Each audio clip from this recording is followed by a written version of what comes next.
Okay, this is an official Antrim Historical Society video done on April 8th, 2017 with another prominent member of the Antrim community, Ben Pratt. Head interviewer is Mr. Tenney, whose historical reminiscences are on YouTube already, so we'll turn it over to Eric. Okay, Ben, I haven't prepared for this very well. What did you do before? Did you do anything prior to the precinct? That, I think... I don't know if you did it. I think that was the first town office that I ever held. I replaced Lester Hill. And so Milt Attridge and Carol Johnson and I were the three water commissioners at that time. Lester had been maintaining the chlorinator for a number of years, and so he showed me how to operate the chlorinator, and I did that, I guess, as long as I was a precinct commissioner. Can you explain what the precinct was or is? That was it was actually founded, I believe, to put out fires in the South Village. And so I suppose it may predate the water supply by some amount. And then it was, in addition to the fire department, it was responsible for the maintenance of the water system in the town of Antrim. And of course the fire hydrants were an important part of that. So It started in 1893. Really? And it was the Antrim Fire Precinct. Huh. Okay, I don't know. I don't know when they started putting water in. I don't think they had water then. Because it was a fire precinct until the water came in. I think I'd have to look it up, but I think the water department came in the 1890s. May have been later 1890s. It was quite an undertaking. It was all wooden water main, all of and to bring the water from Campbell Pond downtown is nearly 3 miles, and those ditches were all dug by hand. And then when I've always been interested in it because Ben Pratt was formed in 1922, and they maintained the water system for the precinct from 1922 until 1941, and then E.H. Edwards took over the business and did maintain the water department. Then, of course, his son George Edwards did the same thing. Even though you are the archetypal Granite Stater, do you want to tell us a little bit about the unfortunate conditions of your birth outside of the Granite State? Do you want to confess to? Oh, yes. I took my parents by surprise. When I was born, my father was 56 and my mother was 46. And so the doctors were afraid that she had some other problem, not pregnancy, and so they operated on her for a fast-growing tumor. And they discovered that it was me. But the unfortunate aspect is, geographically, where did that occur? Your birth? I was born in Waltham. But my folks had lived in Waltham for many years before they came to Antrim. And there was concern about the birth because my mother was 46, and that was unusual. And so they just wanted to take all the precautions they could. And so I was born in a hospital in Waltham. And what brought the Pratt family to Antrim? The Winslow family, we're distantly related. Well, I guess my Dick Winslow's grandmother was my father's cousin, and they were, of course, already at the Alabama farm. My father was born in 1877, and he and Mr. G.H. Coy, when they were boys, they used to ride their bicycles up from Waltham to Antrim to visit my father's cousin at the Alabama farm. They did a lot of bicycling. I think they went up to Canada. They'd go 100 miles in a day on bicycles. I remember my mother telling me my father had all of his wisdom teeth extracted one day, and the following day he and Mr. Coy pedaled 100 miles. And my father felt afterwards that that wasn't a particularly smart thing. Can you tell us about your education? My education? Yeah. Well, I went to the school here in Antrim through the sophomore year in high school, and then I went to Mount Hermon, and I repeated the sophomore year down there. So I graduated in 3 years from Mount Hermon in 1951. My brother had also attended Mount Hermon. He graduated in 1928. And I'm afraid that my scholastic achievements did not make up in any way to be comparable to what my brother had done years earlier. And then you went on for some training in education. I went to UNH, but I did not finish. But you, on your own, studied and became qualified as an engineer, which I think was remarkable. Well, at that point in my life, I was married and had 3 children, and I decided that living in Antrim, it would have been extremely difficult to get an engineering degree, and so I applied for a professional engineer's license, and the licensing committee sent me a very nice letter in which they said they were holding my application without action pending my successful completion of the professional engineer's examination. And actually that was probably one of the very best things that ever happened to me in my entire life, when I realized that I wasn't going to be able to get it on the basis of my experience, that I was actually going to have to pass the test, and which I was able to do successfully. But that was a major undertaking, but it was one of the best things that ever happened to me. Tell us about your work life. Well, I had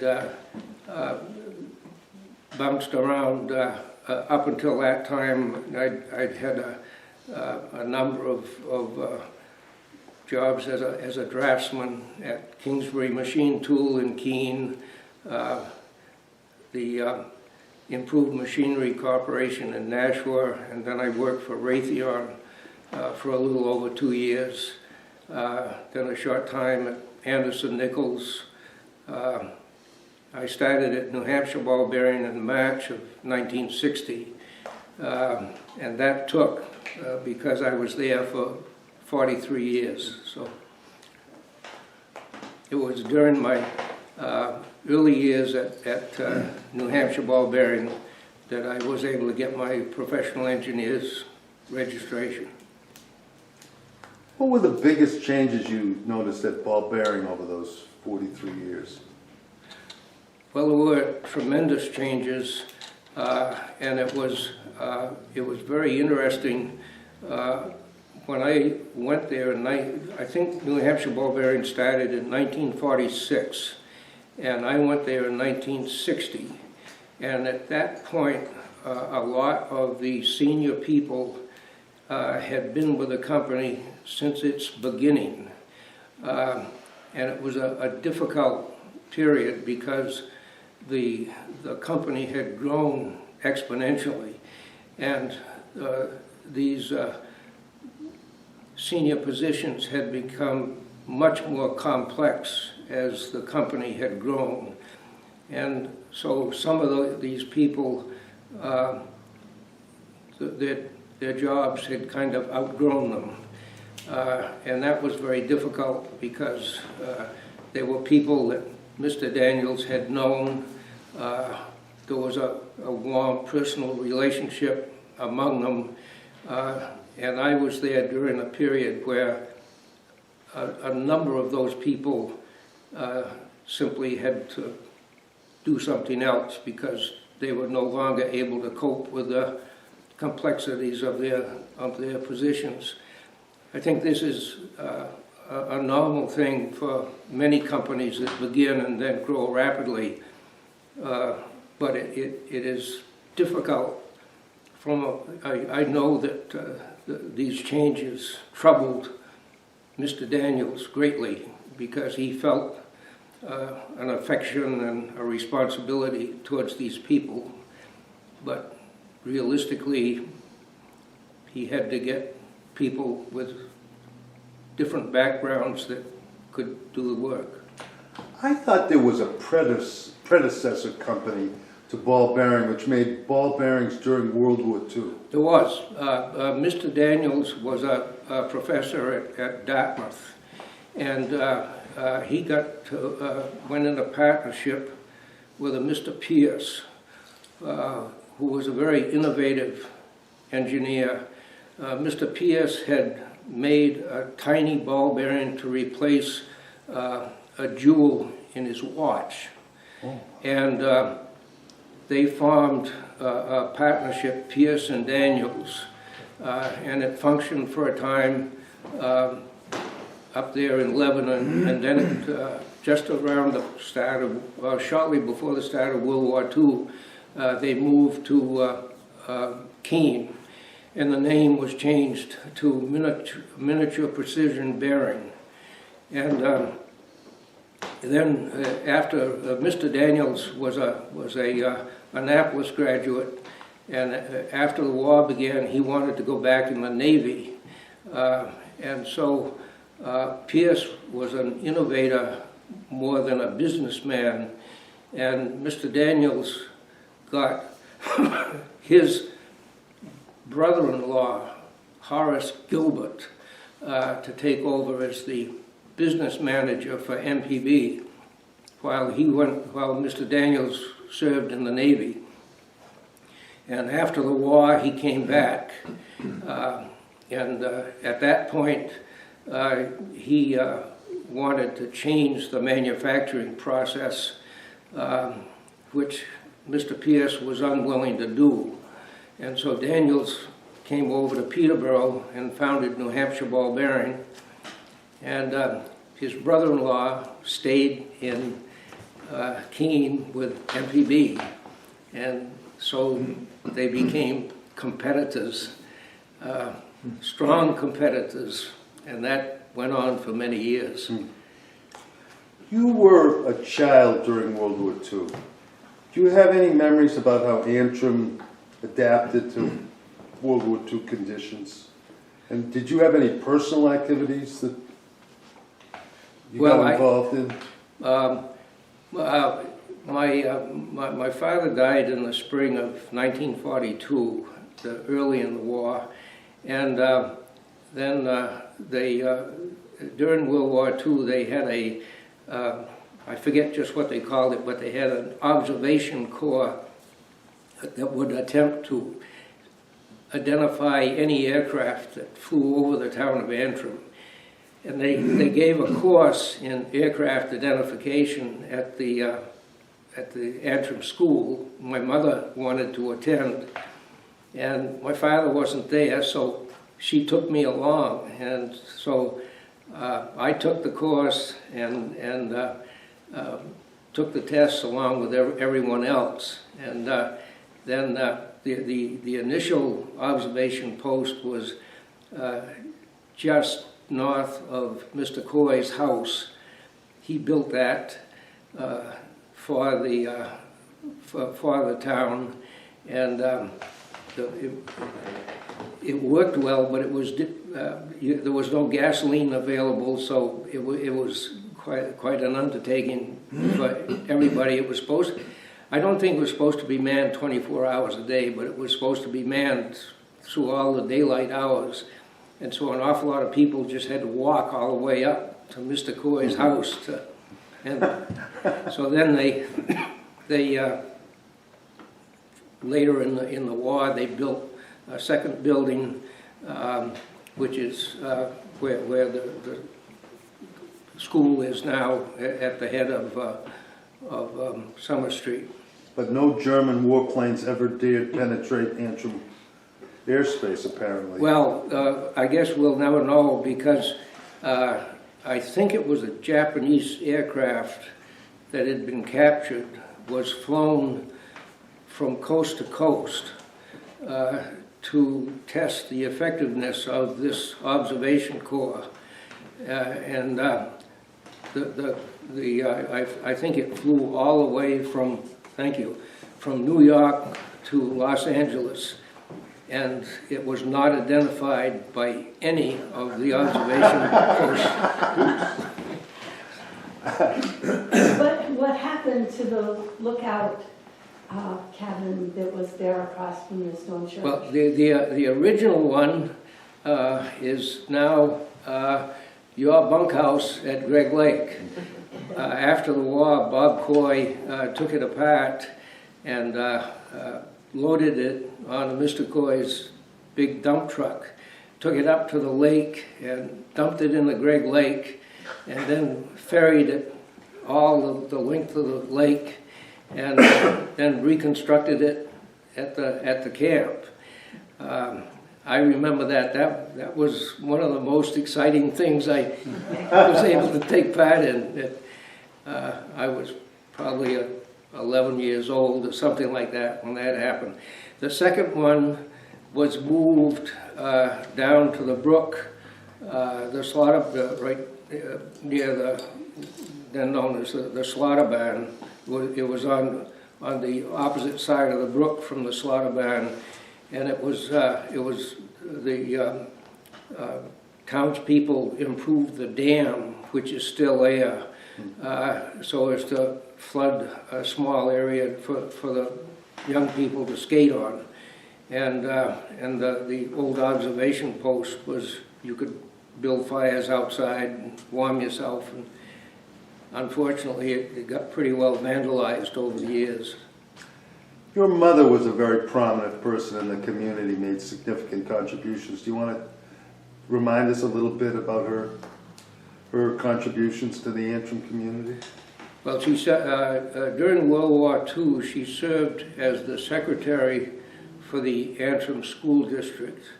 At that time, the school district had an annual meeting that was held usually the night before town meeting, and then after the war,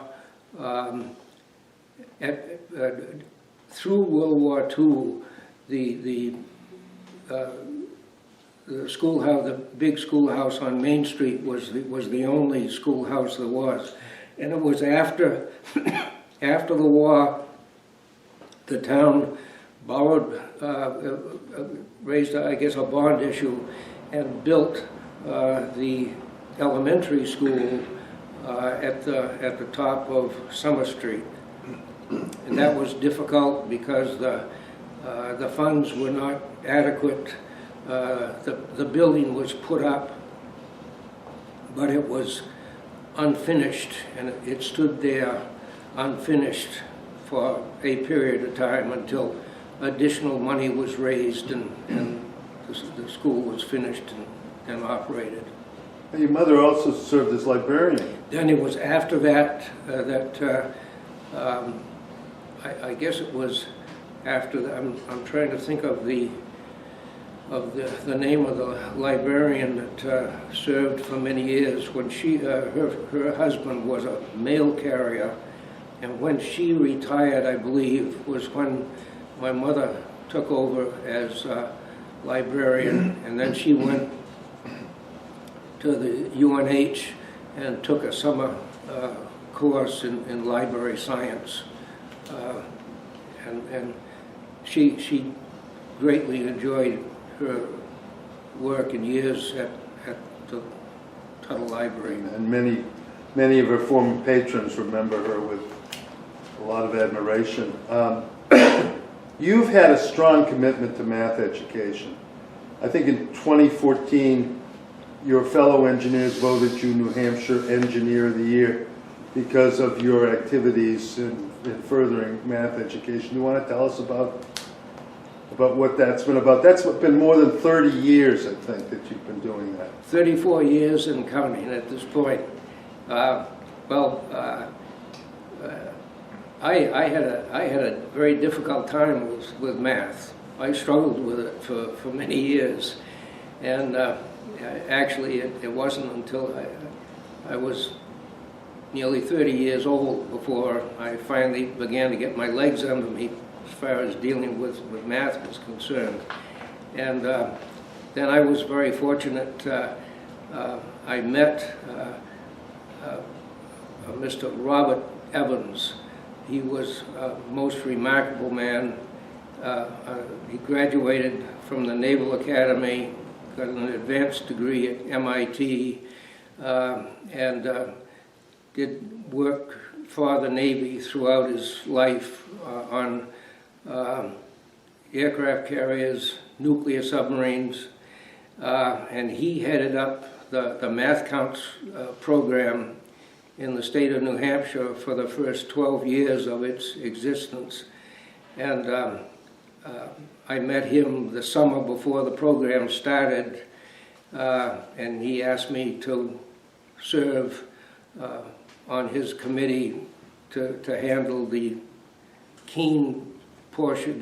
The state's divided into 6 regions, and the Keene area is one of those 6 regions. And so I was the coordinator for that region. And that's been another very nice thing that's happened to me, that I've had the opportunity to take part in that, get to know people like Mr. Evans and some other remarkable people that I've worked with, along with some very remarkable coaches in the school systems that have taken part in that program.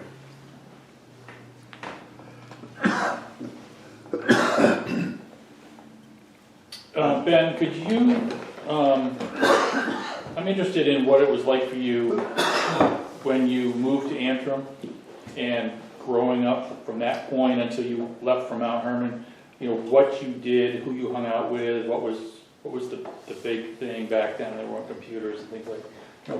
What was that like? Well, Antrim was one of the nicest places on the face of the earth for a small boy to grow up in.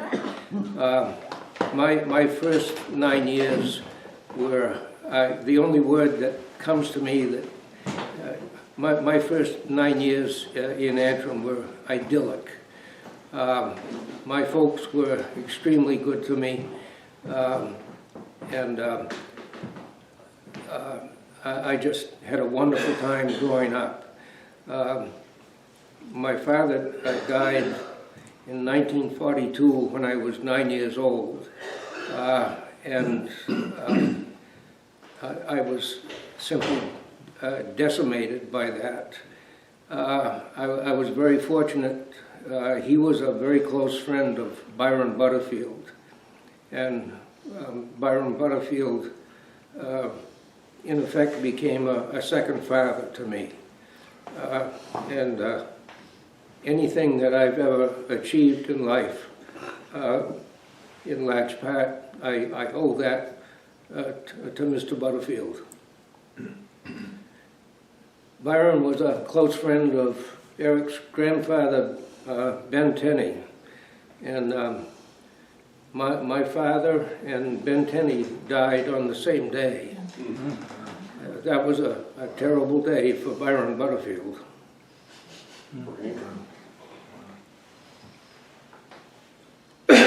I just asked a question. When I was a trustee of trust funds, I just noticed a lot of names from the town that were very generous to the town. And it seemed like back in the earlier days, a lot of people in town left their estate money to the town for the betterment of the library or the cemeteries or town poor and so forth. And the last one that I remember donating money to the town was Dot Ellison for books for the library. But I don't see that today as anywhere near as much as the old days when some were widowers, and they just were very generous with the town. Did you see that back in your time?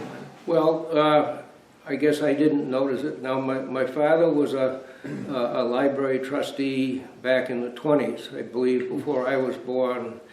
One of the people that's been very generous to the town since then was Milt Attridge. He did a great deal for the town of Antrim, and I realized I worked with him in the 60s and 70s on the water department, and I realized at the time that I was just very fortunate to have a chance to work with someone like Milt Attridge and Carol Johnson. A lot of people don't realize our public beach was almost a single-handed effort of Milt Attridge, and he was very generous to the town, both with his time and financially. And he was a very kind person too. I mean, he was an extraordinary person. One comical thing I think of, we used to flush the water mains, I guess twice a year, and this was a project that would take all night. We'd start in the evening and work right through the night, and we were down on Concord Street at about 2 o'clock in the morning, and we had we were flushing down Pleasant Street.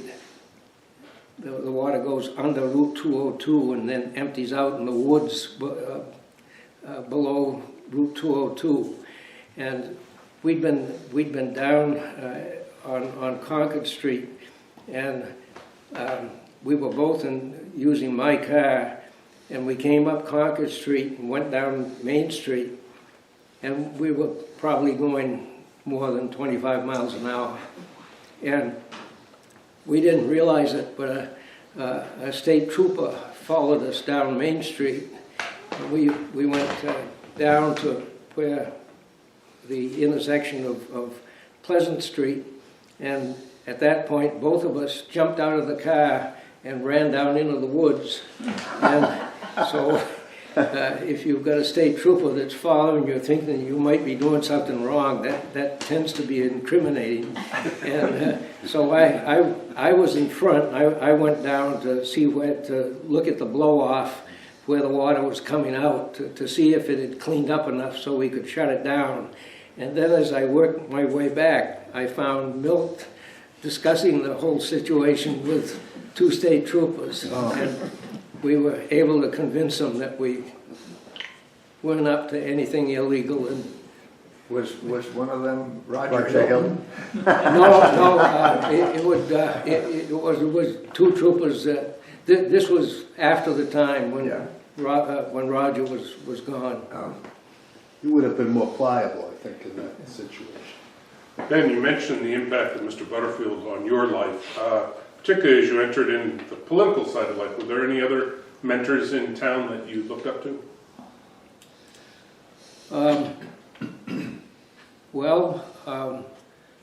Of course, back in those days, Antrim was, for the most part, a Republican town. And the people that I was well acquainted with were, for the most part, strong Republicans. Hiram Johnson, Mr. Coy, most of the people that I knew and respected would have been Republicans. And so they were your role models? Or did you have a role model? Well, I guess my role model would have been Byron Butterfield. He just had a tremendous impact on my life. You were a selectman, Ben, were you not? About 10 years ago, Yeah, I was a selectman for 4 years, and you continue as town treasurer? I'm town treasurer. That's a much easier job than being selectman. When you look back over the years on, and I was going to ask Bob Flanders this because he was a selectman as well, when you look back to the days of, I always pick on Emery Doan because I remembered him so well, but do you see the position of select board in what we do today differently than it did years ago, or is it more complex, or is it less complex, or different? No, I think it's much more complex. Is it? The amount of time required to do the job is daunting, and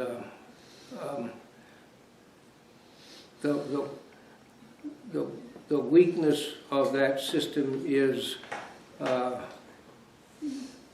if you get elected overnight, you've become a selectman, and you may not have the background or the training that enables you to really act effectively. And so over the years, you get a lot of variance in ability to be effective in that job. I did not feel that I was particularly effective during my period on the board. Okay, the Antrim precinct was what they call a municipal subdivision. Had its own bonding authority, its own budget. You call it a special district some places, or? Yeah. And the only thing the selectmen could ever do to was change its boundaries if they got a petition. 1980, when the sewer went in, okay, we did away with the Antrim precinct and made the precinct, in conjunction with the sewer, a department under the town government with an independent board of commissioners. Okay? Well, I got sucked out of that one because nobody wanted Emery Doan down there, and then Name keeps coming up. so I ran. interview. So I got him out of there, and so I served 15. Ben and I served 15 years down there. And what hijinks did you get into during the 15 years? What's that? What hijinks did you get into during those 15 years? This is together? about Ben, not me. Okay. What hijinks did Ben and I get always into? got along fine. Okay? So ask him. I'll add to it at times. So what did Eric do to disturb the operations of the water and sewer? What? I'm not saying they were crimes, but what misdeeds did he? Well, I think the Antrim and Bennington worked out an arrangement to cooperate on both the water and the sewer, and the details of that arrangement were largely worked out by Eric Tenney, and who was the vice president of the paper mill? Well, it was Irv LeCain? Irv LeCain. Irving. No, but the one that really drove it over there was Charlie Lindsay. He got Irvin to go along with it. Do you think there's been a change in attitudes about public service in this community? I thought that in the 50s and 60s in this town, there was an expectation that middle-aged people, not a bunch of retired people whom you see on all of the boards here in local government, that middle-aged people had an obligation to participate. Mr. Hurlin and Andy Lane Sr., people like that knew that they had an obligation to come forward before they were 95 years of age and play the role of selectmen or participate in other governmental positions. I don't see that attitude, especially among middle-aged people anymore. Government service in this town strikes me as a kind of a hobby of the elderly and retired. I don't know if you agree with that observation or not. Well, I think the people of my generation felt that there was an obligation to do that. In the case of the water department, I was just always very interested in it because of Ben Pratt's involvement with the water department, and then the working with Eric, with the working with the town of Bennington, I just feel very strongly that this cooperation between Antrim and Bennington has been amazingly successful and has saved both towns an immense amount of money. It has not been easy. The philosophy of the two towns is quite different, and the joint meetings between the Antrim commissioners and the Bennington commissioners was difficult, to say the least. But the thing that made it work, I think, was the understanding on everyone's part that we were saving both towns so much money that we just had to find a way to make it work. And that's really quite remarkable because efforts over the years at consolidating the Antrim and Bennington police departments have gone nowhere. Right.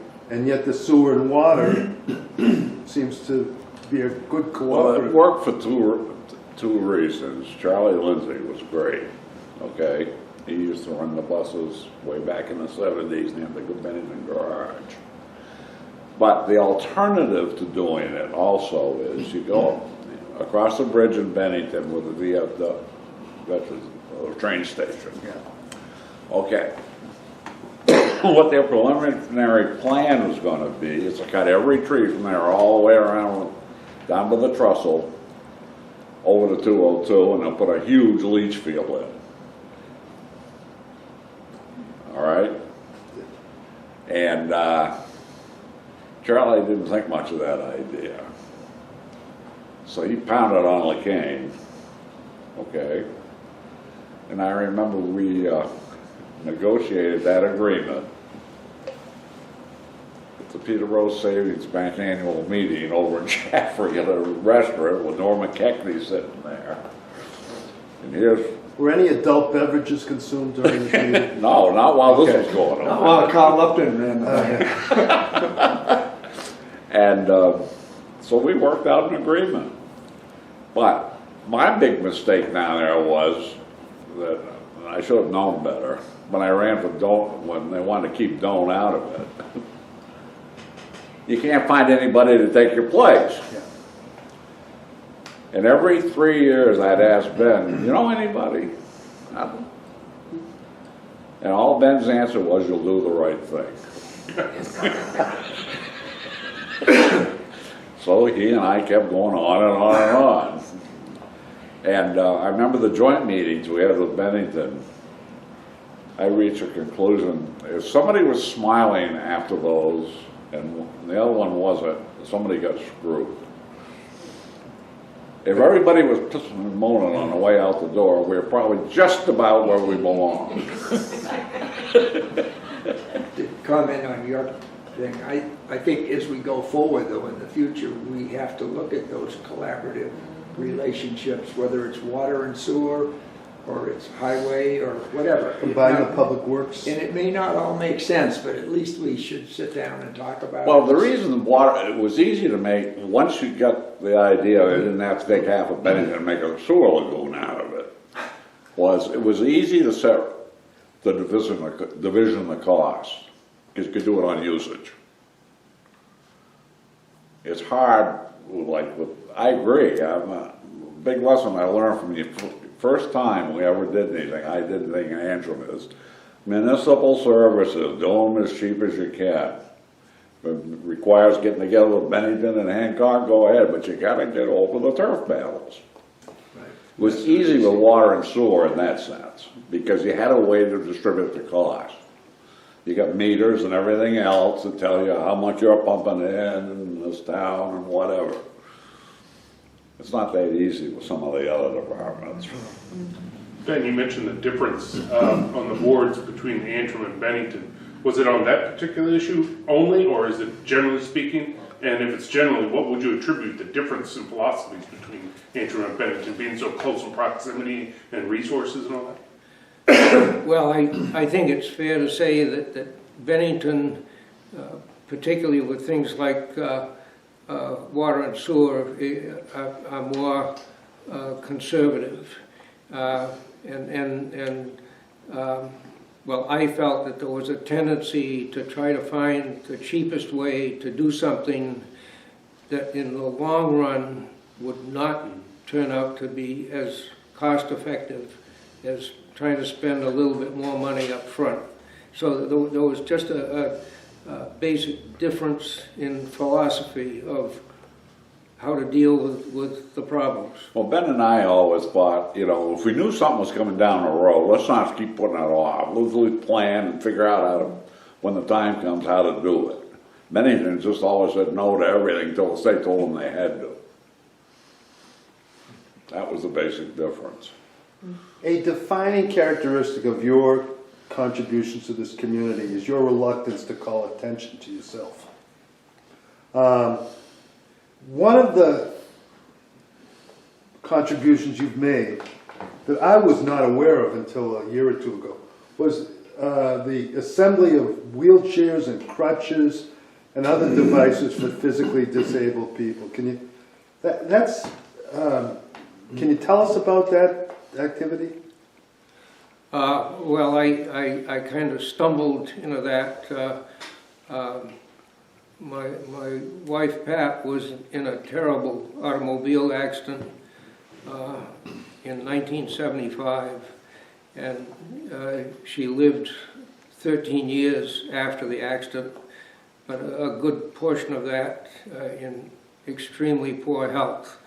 And we had oxygen facilities, and I rented a hospital bed that she stayed in the last few years of her life. And after she died, I had wanted to have the hospital bed go somewhere where it would be helpful to somebody, and I discovered that there was no setup to accomplish that. And then I discovered that Monadnock Hospital had a big supply of old hospital beds and other equipment that they stored in a facility over in Jaffrey, and it just sat there and was not being used. And so I contacted the hospital and asked about that, and I suggested that what they needed was a gopher that could handle some of the stuff, and that was the beginning of what the hospital called the Lindabed program, and I operated that for them for many years, and I regret that that's not still going. And so when that operation folded up, I had some of the equipment that didn't belong to the hospital, and so I brought that over and put it in the basement of the town hall, and we've just continued to operate with that equipment and other equipment that's been contributed. And the purpose of that, you didn't actually explain. The purpose of that organization was to find needy, I assume? Well, find, people that needed it, and it was an extremely, well, by times very frustrating, but by times very rewarding, because we don't realize in our ordinary life that there are many people around that, through, in many cases, no fault of their own, they find themselves in an absolutely desperate situation, and they just need very basic things that will help them get through the day, and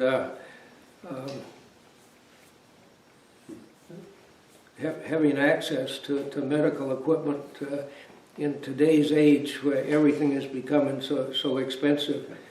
I've been troubled when a person comes down with some dread disease that's eventually going to kill them. That's terrible right on the face of it, but allied with it, things are a little better now with affordable health care, we hope. But when affordable health care is not available, people not only have to deal with the disease or whatever it is that's killing them, but at the same time they're going bankrupt because they may not be able to work, or they can't pay the bills, and so they're not only confronted with a medical tragedy, but you superimpose on that financial disaster to go along with it, and that just seems to me to be grossly unfair. In the 21st century, we ought to be able to do better than that. You've been a devoted supporter of the Grapevine. Do you want to tell us about why you are so positive toward the Grapevine and what you've been able to accomplish at the Grapevine? Well, my sister Judy and I went to one of the early meetings that they had when the lady from Hancock, I think, was the moving spirit that got it going. And she was just very much concerned about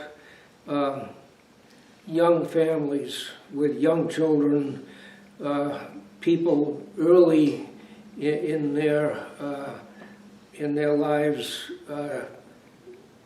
being very limited in the amount of income they had, and with the added expense of trying to bring up young children, and she thought it was just awfully important to have a facility where families like that could get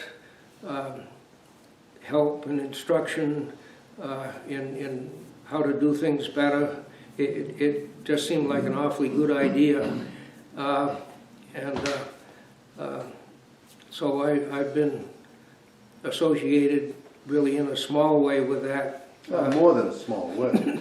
I think you actually do you do construction. You've done physical work. You've served on the board. Wood bank piles? Split wood. Split wood. I remember 2 or 3 winters ago, I was drafted to pile split wood for 2 hours. Ben worked for 2 straight hours. I, after 40 minutes, went off to the side and collapsed on top of one of the little stone walls available. Came back after about 10 minutes. He's still splitting and piling. And anyway, so it's more than a minor role you play. Ben, you talked about the importance of Byron Butterfield in your youth. I'm just wondering, you used to live on an old road that went through and came out pretty much at the Butterfield farm, didn't you? Can you tell us about Little's Lane and who it's named after and why you now live on Little's Lane? Well, my father-in-law bought that property from Mason Butterfield, I think in 1942, and the old road started actually at Messelbrook's farm on Route 31, ran up and came out right beside the Butterfield farm on Route 31, crossed over and continued on up to Greg Lake. And that road was discontinued, I don't know exactly when, well over 100 years ago. And so-called Little's Lane was, it left, when they discontinued that road, it left the property that I have now with no connection. And so the town was obligated to build what we now call Little's Lane from Greg Lake Road up to my house. The town should think very carefully before they do something like that, because you build a new road and then you've got to maintain it and plow it. So I'm very fortunate to live on a town road that serves my. I didn't know that was a town road. Oh, it was Little. My father-in-law was Ralph Little. Oh, okay. And I guess I wasn't really aware of it. Who decided they were going to call it Little's Lane, I don't know. I think it pleased my father-in-law very much. Let me clarify a little bit. Whitten Road is what, Congreve Road's the road. Yeah. Whitten Road's part of the old leading road that went all the way through the town. It didn't start at Besselbrook, it started down on Depot Street. Okay? No big deal. Except you get up, when you go up around to where Steve lives, there's that 90-degree turn, that's where that road came out of the lake. Okay. Interesting road history. Well, on behalf of the Antrim Historical Society, we thank you for being interviewed by us.